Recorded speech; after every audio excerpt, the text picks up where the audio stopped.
Muy buenos días, soy Marcela Vélez y desde Londres comento con ustedes las noticias que deben saber para comenzar el día. Bienvenidos a Primer Click de Diario Financiero. Muy buenos días, es jueves 19 de septiembre, bienvenidos a Primer Click. Hoy hablamos de la Fed, hablamos del Banco Central de Brasil y de la mayor tensión en Medio Oriente. Acciones, commodities, criptomonedas, las alzas son generalizadas esta mañana. Es una reacción a esa decisión de la Reserva Federal de comenzar su ciclo de baja de tasas con un bang, con un mega recorte. La Fed anunció una baja de 50 puntos base de su tasa de referencia, que quedó así en el rango de 4,75 a 5%. Este era un recorte que los traders tenían incorporados, pero la mayoría de economistas había advertido que debía ser en torno a 25 puntos base. ¿Por qué? Porque la economía estadounidense no está en crisis.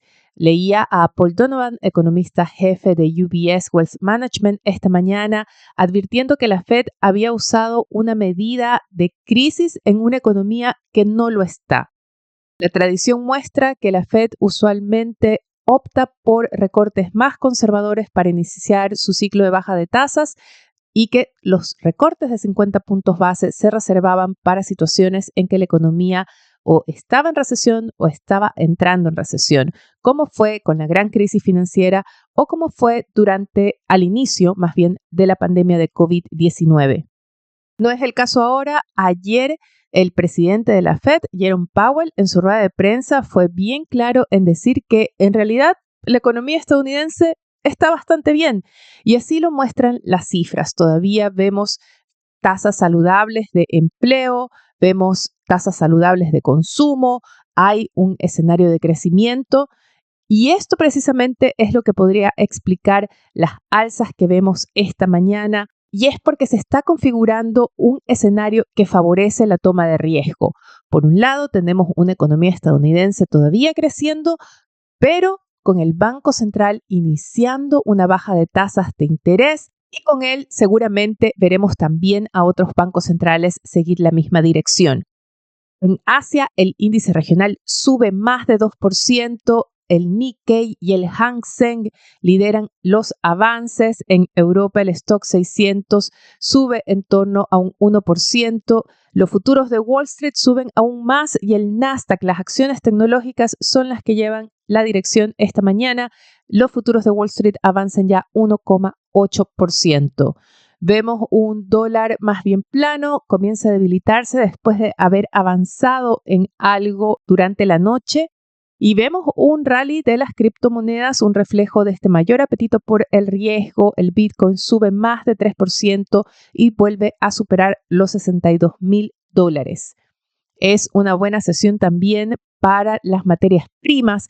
Vemos alzas de más de 1% en los metales. El cobre avanza casi 2% en Londres. Ya en el COMEX se encamina hacia los 4,40 por libra. Pero entonces, si no hay una crisis en la economía estadounidense, ¿cómo se explica este recorte de 50 puntos base? Van a escuchar hablar mucho a partir de ahora de recalibración. Es un término que Jerome Powell usó anoche varias veces en su rueda de prensa. Dijo que la Fed entra en este proceso de llevar la tasa de interés a su nivel neutral, que están nuevamente recalibrando la tasa de interés respecto a la economía.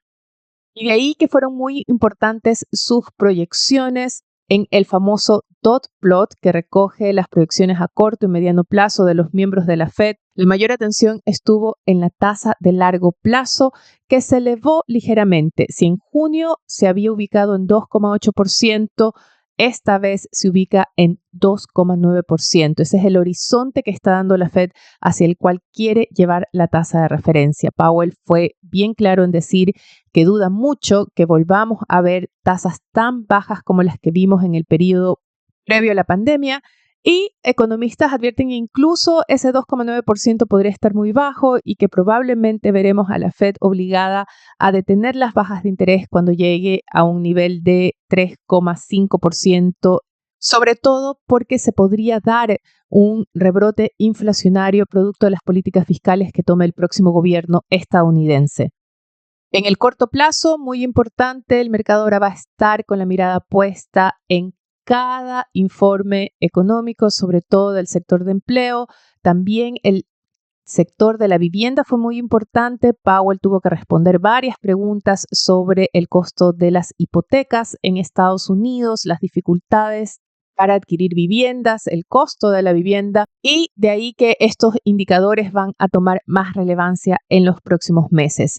Hoy precisamente tendremos datos importantes. Recibiremos el reporte semanal de subsidios por desempleo, que se cree va a mostrar todavía un escenario bastante saludable. Se mantendrían las 230,000 nuevas solicitudes, un número similar al que se registró la semana anterior. Y también, muy importante, tendremos cifras de ventas de viviendas nuevas. En la agenda, sin embargo, destaca el Banco de Inglaterra, que anuncia su decisión de política monetaria dentro de unas horas. No se cree que se deje tentar por la Fed y más bien se apuesta a que mantendrá sin cambio su tasa de interés en 5%. Sí se espera que haya una referencia a un próximo recorte de tasas hacia fin de año. Y es que la acción de la Fed pone más presión sobre otros emisores, como el Banco de Inglaterra, pero también el Banco Central Europeo. Ya esta mañana escuchábamos a un banquero central diciendo que el BCE tiene que acelerar el paso en sus bajas de tasas de interés. Pero hay emisores que van en la dirección contraria. La atención está en el Banco de Japón, que se reúne mañana y que se espera también prepare el terreno para una eventual alza el próximo mes. También se esperan más alzas de parte del Banco Central de Brasil. Ayer el emisor brasileño ya anunció un alza de 25 puntos base que dejó su tasa de interés en 10,75%. El mercado cree que no va a ser el último ajuste. Así lo dejó entrever también el emisor en su comunicado y se cree que la tasa llegará a final de año en 11%. Economistas brasileños creen que se debería mantener en ese nivel por un tiempo prolongado. Desde Capital Economics creen que se avanzará hacia una tasa de 12% en Brasil, pero que los recortes volverían a finales del próximo año. Vayamos ahora a la geopolítica, que es otro factor que debería resaltar en la agenda de los mercados. Estamos viendo una mayor tensión en Medio Oriente. Ayer se reportó otro ataque contra esta agrupación terrorista Hezbollah. Esta vez explotaron walkie-talkies, radios portátiles que estaban utilizando para comunicarse. Nuevamente se apunta a Israel como autor de este ataque. Hubo pronunciamientos desde Líbano, desde Irán, advirtiendo que estas acciones no quedarán sin castigo, cito entre comillas, y esto hace prever que vamos a ver una mayor violencia, una mayor tensión en la región. Eso es todo por ahora. Los invito a que nos acompañen mañana. Vamos a tener nuestro especial semanal que, a propósito de las fiestas patrias en Chile, va a estar enfocado en la economía chilena. No se lo pierdan. Acompáñennos también en df.cl y dfsud.com con las principales noticias del día y más. Eso es todo por ahora. Les agradezco su compañía. No dejen de darnos sus comentarios, su calificación en cualquiera sea la plataforma que estén escuchando este podcast. Eso nos va a ayudar a crecer. Gracias desde ya. Les deseo que tengan un buen día. Nosotros nos reencontramos mañana.